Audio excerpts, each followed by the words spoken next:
أعوذ بالله من الشيطان الرجيم. بسم الله الرحمن الرحيم. الحمد لله.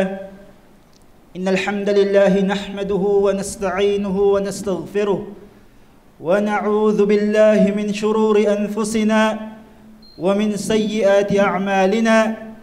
من يهده الله فلا مضل له ومن يضلل فلا هادي له. أشهد أن لا إله إلا الله وحده لا شريك له وأشهد أن محمدا عبده ورسوله الذي بلغ الرسالة وأدى الأمانة ونصح الأمة وجاهد في الله حق جهاده حتى آتاه اليقين.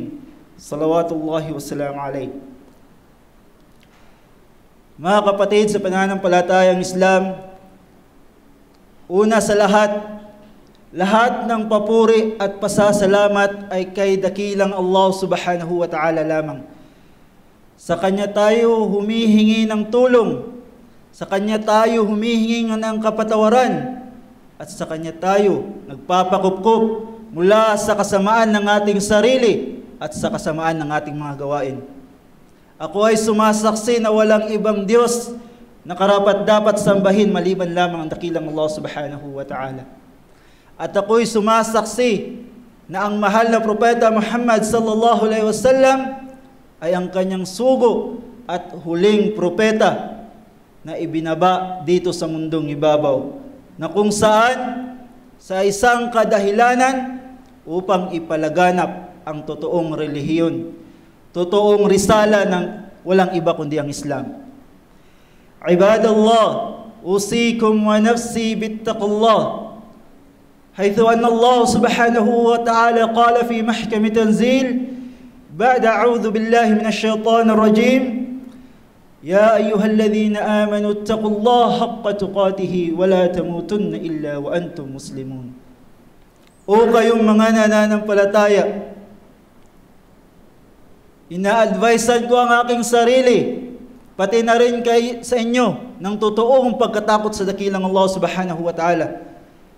Katotohanan ng dakilang Allah subhanahu wa ta'ala ay nagwika sa banal na Quran, o kayong mga mananampalataya, katakutan ninyo si dakilang Allah subhanahu wa ta'ala ng totoong pagkatakot. Sa kadahilan ng pagkatakot, yaong sinusunod natin ang kanyang kautusan at iniiwan natin ang kanyang ipinagbawal. Wala tamutunna illa wa antum muslimun. At huwag niyong hayaan na kayo ay madatnan ng kamatayan liban na lamang sa kayo ay totoong Muslim. Si dakilang Allah subhanahu wa ta'ala ay nagwika sa banal na Quran, Ya ayyuhalladhina amanu ittaqullaha wa qulu qawlan sadida yuslih lakum a'malakum wa yaghfir lakum dhunubakum wa man yuti'illaha wa rasulahu faqad faza fawzan 'azima. Katotohanan ng dakilang Allah subhanahu wa ta'ala ay nagwika, o kayong mga mananampalataya, katakutan ninyo ang dakilang Allah subhanahu wa ta'ala at magsalita lamang kayo ng matutuwid. Dahil sa pagsasalita ng matutuwid ay magiging mabuti at matiwasay ang ating mga gawain at papatawarin ng dakilang Allah subhanahu wa ta'ala ang ating mga kasalanan. Sino man ang sumunod sa dakilang Allah subhanahu wa ta'ala at sa kanyang propeta, katotohanan siya ay nagtagumpay ng totoong pagkatagumpay. Mga mahal kong kapatid sa pananampalatayang Islam, ang ating paksang pag-uusapan ngayon ay ang tinatawag na fitnatul qabr, ang pagsubok sa loob ng libingan. Subhanallah, ang Islam lamang ang nagbigay ng detalyado kung ano ang mangyayari sa taong namatay sa loob ng libingan. Sa ibang relihiyon, hindi mo yan mababasa at makikita. Ngunit sa Islam, ibinigay sa atin ang kaalaman, ang totoo na mangyayari sa taong mamamatay at ano ang mga pagsubok na daratnan niya sa loob ng libingan. Ang libingan, mga kapatid sa pananampalataya, ay unang yugto sa kabilang buhay. Bago tayo darating sa kabilang buhay, ay daraan tayo sa unang yugto. Walang iba kundi ang ating libingan. Kaya sa hadith ng mahal na propeta Muhammad sallallahu alaihi wasallam, Inna Uthman idha waqafa ala qabrin baka hatta yabulla lihyatahu. Si Uthman ibn Affan, sa tuwing siya ay nakatayo sa libingan, ay umiiyak siya ng napakatinding pag-iyak hanggang sa kanyang balbas ay mabasa ng kanyang luha. Subhanallah. Bakit? Nagtaka ang mga sahaba. So ang kanyang mga kasamahan ay nagtanong, faqila lahu tudhkarul jannata wan naru fala tabki. Ipinapaalala sa atin ang paraiso at ang impyerno, ngunit hindi ka umiiyak. Sabi ng kanyang mga sahaba, mga kasamahan niya, fatabki min hada, at ikaw ay umiiyak dyan, ibig sabihin yung libingan sa kinakatayuan niya. Bakit si Uthman ay umiiyak sa ibabaw ng libingan? Sabi ng Uthman, inna Rasulullah sallallahu alaihi wasallam qala, innal qabra awwalu manazilil akhirah. Katotohanan, ang iyong libingan ay ang unang yugto ng kabilang buhay. Bago tayo lilitisin sa araw ng paghuhukom, bago tayo dadaan sa sirat, bago tayo makakapasok sa paraiso at sa impyerno, walyadu billah, dadaan tayo sa ating libingan. Dadaan tayo sa paglitis sa libingan. فَإِنْ نَجَى مِنْهُ فَمَا بَعْدَهُ أَيْسَرُ مِنْهُ. At katotohanan, sino man ang magpapasa, magiging wagi, magiging pasado sa paglilitis, pagsubok sa libingan, katotohanan ang susunod na mga sitwasyon ay magiging madali na lang sa kanya. Sa araw ng paglilitis, madali na lang sa kanya. Ang pagdaan niya sa sirat, madali na lang sa kanya. At madali na lang sa kanya ang pagpasok sa paraiso. Ngunit, وَإِنْ لَمْ يَنْجُ مِنْ فَمَا بَعْدَهُ أَشَدُّ مِنْ. Ngunit kapag ang taong namatay at hindi nagwagi at nakapasa sa loob ng libingan, sa pagsubok ng libingan, ang susunod na yaon ay mas masahol pa. Mas matindi pang kaparusahan ang darating sa kanya. Walya'adhu billah. Kaya mga kapatid, sa pananampalataya, lahat tayo ay susubukin. Mu'min ka man o kafir, mananampalataya ka man o hindi, lahat tayo ay susubukin ng dakilang Allah subhanahu wa ta'ala at huling pagsubok ng isang taong mu'min sa libingan. Sabi ng mahal na propeta Muhammad sallallahu alaihi wasallam, وَلَقَدْ أُوحِيَ إِلَيَّ أَنَّكُمْ تُفْتَنُونَ فِي قُبُورِكُمْ. Katotohanan, bumaba sa akin ang revelasyon na katotohanan kayo ay susubukin sa loob ng iyong libingan. Anong klaseng pagsubok? Ano ang fitnatul qabr? Ang fitnatul qabr, su'alul malakain. Ang question ng dalawang malaika. Ang question, ang tanong ng dalawang anghel. Ito ang tinatawag na sino ang iyong Rabb, sino ang iyong Panginoon. Ano ang iyong relihiyon? At sino ang iyong propeta? Enough na ba sa atin na Muslim ako? Alam ko ang aking Panginoon, kilala ko ang propeta, alam ko ang aking relihiyon, pero hindi ko isinasagawa ang pagka-Muslim ko. Enough na ba yun na masasagot natin ang pagsubok, paglilitis sa ating libingan? Hindi. Dahil kapag isinabuhay mo ang kautusan, isinabuhay mo ang kautusan ng dakilang Allah at propeta Muhammad sallallahu alaihi wasallam, anong sabi ng dakilang Allah? Yuthabbitullahu alladhina amanu bil qawli thabit fil hayati dunya wa fil akhirah. Pinapatatag ng dakilang Allah subhanahu wa ta'ala sa mga mananampalataya sa pamagitan ng matatag na salita sa buhay ng mundo ito at sa kabilang buhay. Ibig sabihin, kapag ikaw taong mu'min, naniniwala, isinabuhay mo ang kautusan, papatatagin sa iyo ng dakilang Allah. Bibigyan kanya ng taufik na ang paglilitis sa libingan ay masasagot mo. Liban na lamang sa taong hindi niya isinabuhay ang tinatawag na kautusan. Mu'min at kafir, ito ang sitwasyon ng pagsubok, paglilitis sa loob ng libingan. Sa hadith ng mahal na propeta Muhammad sallallahu alaihi wasallam, kapag sa mu'min tayo focus, ay inilibing na sa kanyang libingan, fayatihil malakan, darating sa kanyang dalawang anghel. Fayujlisanihi fayaqula nila, darating sa kanyang dalawang anghel, fayajlisanil mayyit, papaupuin nila, ang mayit, ang taong namatay ay papaupuin nila doon sa kanyang libingan. Fayabda'ani fil imtihan, at magsisimula na sila sa kanilang katanungan, paglilitis. Fayaqula nila, at sasabihin nila sa taong namatay na mu'min, man rabbuk, dahil siya ay tinawfikan ng dakilang Allah, dahil isinabuhay niya ang kautusan ng propeta, makakasagot siya ng Rabbi Allah. Sino ang iyong Panginoon? Ang aking Panginoon ay ang Allah. Madinuk, sasabihin naman ng taong namatay, dini al-Islam, ang aking relihiyon ay Islam. Tatanungin ulit siya, ma hadha ar-rajul alladhi bu'itha fiikum, at sino yung taong dumating sa inyo upang magbigay ng tinatawag na kautusan? So anong masasabi niya? Fayaqul huwa Rasulullah. Katotohanan, ang propeta Muhammad sallallahu alaihi wasallam ang dumating. Fayaqula nila, wa ma ilmuk, at paano mo nalaman doon? At paano mo nalaman na ang iyong Panginoon si Allah, ang iyong relihiyon ay ang Islam, at ang iyong propeta ay ang propeta Muhammad sallallahu alaihi wasallam? Sinabi niya, qara'tul kitab Allah fa'amantu bihi wa saddaqt. Pinaniwalaan ko, na binasa ko ang kitab ni Allah, ibig sabihin ng Quran. Pinaniwalaan ko ito at wasaddaq, at isinabuhay ko. Totoo ang kautusan ng Allah, sinabuhay ko. Dahil sa gayon, naging pasa siya, naging success siya sa question ng mga malaika. Anong sasabihin sa kanya ng Allah subhanahu wa ta'ala? Fayunadi munadin minas sama an sadaqa abdi.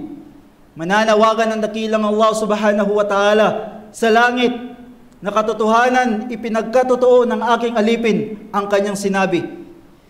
Fafrishuhu minal jannah, dito na magsisimula ang kanyang mga biyaya.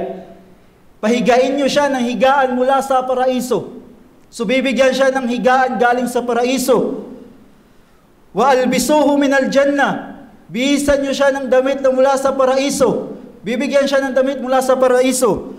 Waftahu lahu baban ilal jannah, at bubuksan sa kanya ang pintuan mula sa paraiso na magiging koneksyon sa kanyang libingan. Sa madaling salita, meron ng koneksyon ang kanyang libingan mula sa paraiso.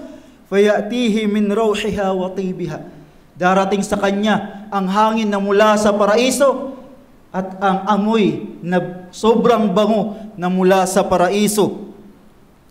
Wa yufsahu lahu fi qabrihi madda basari, at magiging malawak sa kanya ang kanyang libingan. Tayo kapag nakikita natin ang libingan, maliit lamang. Pero kapag ang taong mu'min naging mabuti ang kanyang kalagayan at naging pasado siya sa pagsubok, ang kanyang libingan papalawakin ng dakilang Allah, at hanggang saan ang matatanaw ng kanyang mata, ganun kalawak ang kanyang libingan. Pagkatapos, ya'tihi rajulun hasanul wajh, hasanul thiyab, tayyibur rih, darating sa kanya isang lalaki na napakaganda ng itsura, napakabango ng amoy, at magsasabi sa kanya, abshir billadhi yasurruk, maging masaya ka sa iyong nagawa, dahil ito na ang panahon na ipinangako sa iyo ng dakilang Allah subhanahu wa ta'ala. Fayaqul man anta, tatanong yung taong mu'min, fayaqul ana amaluka salih, ako ang iyong gawaing mabubuti doon sa dunya. Ang iyong gawaing mabubuti ay magiging kasama mo sa iyong libingan, subhanallah. Kaya ano ang magiging reaksyon ng mu'min? Dahil alam niya na ang biyaya niya, alam niya na ang kanyang kahinatnan, dahil paraiso na ang kanyang daratingan. Sabi niya, Rabbi aqimis sa'a, Rabbi aqimis sa'a hatta arja ila ahli wa mali. Ya Allah, padaliin mo na sa akin ang kiyamus sa'a, padaliin mo na ang araw ng paghuhukom. Gusto ko nang pumunta sa aking mapupuntahan ko ang paraiso. Subhanallah. Ganun ang paglilitis at pagsubok sa isang taong mu'min. Ammal kafir, paano na lamang sa isang taong hindi nananampalataya? Ang kafir, hindi lamang ang ibang relihiyon. Ang kafir ay meron din taong nananampalataya pero hindi totally nananampalataya. Muslim sa pangalan, ngunit hindi niya ginagawa ang pagka-Muslim niya. Darating sa kanya ang malaikat na dalawa. papaupuin siya. Ganon din ang style sa mu'min. Pag papaupo sa kanya, imagine, bubuksan ang kanyang kafan, bubuksan ang kanyang tela. Makikita niya ang sobrang sama ng mukha ng dalawang mga malaika. Maghanap na kayo ng pinakapangit at masamang paniningin. Dito sa mundong ibabaw, mas masama pa ang dalawang malaika. Subhanallah. Dito natatakot na tayo sa mga multo, kwento-kwento. Ano na lamang kaya ang mga malaikat na darating sa taong hindi mananampalataya? Subhanallah. At tatanong sa kanya, man rabbuk? Anong sasabihin ng taong yaon? La adri. Balisang-balisa ang tao. Hindi niya alam kung anong sasagutin. Hindi ko alam. Yan ang sasagutin niya doon. Sino ang iyong Panginoon? Hindi ko alam. Ano ang iyong reliyon? Hindi ko rin alam. Sino ang taong dumating sa inyo upang magpalaganap ng katotohanan? Ang salita ng Allah. Sasabihin, hindi ko rin alam. Anong sasabihin ng dakilang Allah subhanahu wa ta'ala? Fayunadi munadi minas sama'an kadab. Katotohanan, mananawagan si Allah na yung taong na yan ay naging sinungaling sa aking pananampalataya. Imagine, mga kapatid, sa pananampalataya, anong mangyayari sa kanya? Fafrishuhu minan nar, waliyadu billah. Bigyan nyo siya ng higaan na mula sa impyerno. Fafrishuhu minan nar. Bigyan nyo siya ng higaan na mula sa impyerno. Waftahu lahu baban ilan nar, waliyadu billah. Buksan nyo ang pintuan mula sa impyerno papunta sa kanyang libingan. Imagine, kung nakakakita tayo ng niluluto ng manok, ano ang itsura? Mas matindi pa ang tao doon. Pag dumating na ang koneksyon mo mula sa impyerno, fayatihi min harriha wa sumumiha. Papasok sa kanya ang init mula sa impyerno at ang buga ng impyerno, waliyadu billah. وَيُدَيِّكُ عَلَيْهِ قَبْرَهُ حَتَّى تَخْتَلِفَ فِيهِ أَضْلَعُهُ. Imagine, masikip, pinapasikip ng dakilang Allah subhanahu wa ta'ala ang kanyang libingan hanggang sa kanyang kaliwang tadyang pupunta sa kanan ng kanyang tadyang at ang kanan ay pupunta sa kaliwa. Imagine, mga kapatid, ang sitwasyon ng taong hindi nananampalataya sa libingan. Hindi nananampalataya dito sa mundo. Ganon ang sitwasyon. Pagkaraan niya sa isang riwaya, fi yadihi mirzabatun, o tinatawag nila mitraka, isang martilyo, na malaking martilyo. Law duriba biha jabalun kana turaban, o lasara turaban. Kapag ang martilyo na yaon ipapalo sa isang bundok, ang bundok ay magiging alikabok. At yun ang ipapalo sa isang taong hindi nananampalataya. Fayadribuhu darbatan fayasiru turaban. Siya ay papaluin ng isang palo at magiging alikabok siya. At ibabalik siya ng Allah subhanahu wa ta'ala, thumma yu'iduhu Allah azza wa jal kama kan. Ibabalik siya ng Allah subhanahu wa ta'ala sa kanyang original na anyo. Pagkatapos, fayadribuhu darbatan ukhra, fayasihu sayhatan, yasma'uha kulla shay'in illa thaqalain. Siya ay hindi na malalaman ang kanyang mararamdaman. Siya ay papaluin ng papaluin, sisigaw ng sobrang tinding pagkasigaw na walang makakarinig. Hindi makakarinig ang engkanto at ang tao. Ang makakarinig lamang ang ibang makhluk, ang mga hayop at ano paman. At doon darating sa kanya ang isang tao na bibisita sa kanya at magtatakot sa kanya sa entire oras na sa loob ng libingan. Anong itsura nyon? Fayatihi rajulun kabihul wajh, kabihul thiyab, muntinur riyah. Darating sa kanyang pinakapangit na isang tao, pinakamabaho ang amoy, pangit ang kanyang kasuotan, at magsasabi, ito na ang araw na ipinangako sa iyo. Ito na ang araw na ipinangako sa iyo ng dakilang Allah. Ito na ang araw ng iyong kaparasan. At magtatanong siya, man anta, sino ka? Ang sasabihin niya, ako ang iyong masamang gawain doon sa mundo. Waliyadu billah. Kaya mga kapatid sa pananampalataya, habang may oras pa tayo, huwag natin hayaan na tayo ay madatnan na hindi tayo totoong mananampalataya. Aqulu qawli hadha, astaghfirullah li wa lakum wa lisairil muslimina min kulli dhanbin fastaghfiru innahu huwal ghafurur rahim.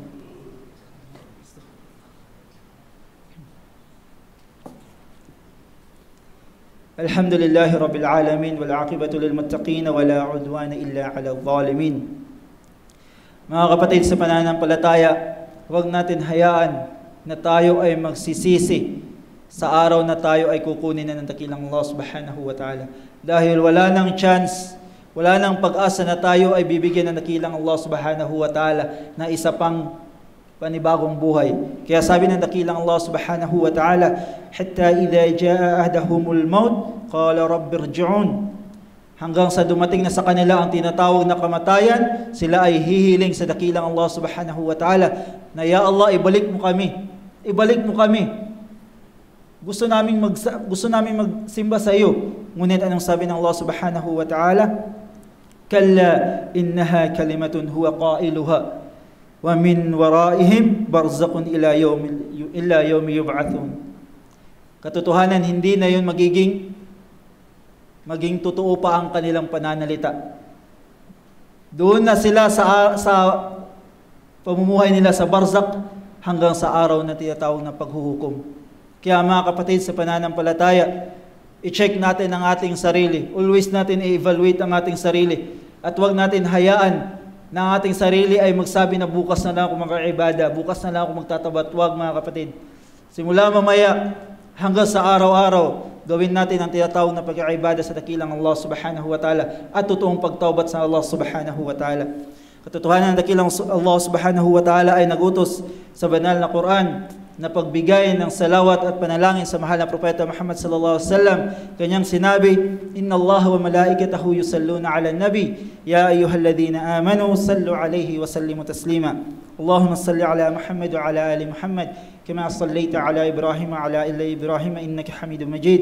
اللهم بارك على محمد وعلى آل محمد كما باركت على إبراهيم وعلى آل إبراهيم إنك حميد مجيد. وقال ربكم ادعوني أستجب لكم آمين يا رب العالمين. اللهم اغفر لنا ذنوبنا ولوالدينا وللمؤمنين يوم يقوم الحساب. اللهم اغفر لنا ذنوبنا ولوالدينا وارحمهما كما ربونا صغارا. اللهم إنا ظلمنا أنفسنا وإن لم تغفر لنا وترحمنا لنكونن من الخاسرين. اللهم إنا نسألك فعل الخيرات وترك المنكرات. اللهم إنا نسألك الجنة. اللهم إنا نسألك الجنة. اللهم إنا نسألك الجنة ونعوذ بك من النار. ربنا آتنا في الدنيا حسنة وفي الآخرة حسنة وقنا عذاب النار وقنا عذاب النار وقنا عذاب النار. والحمد لله رب العالمين. أقم الصلاة إن الصلاة تنهى عن الفحشاء والمنكر.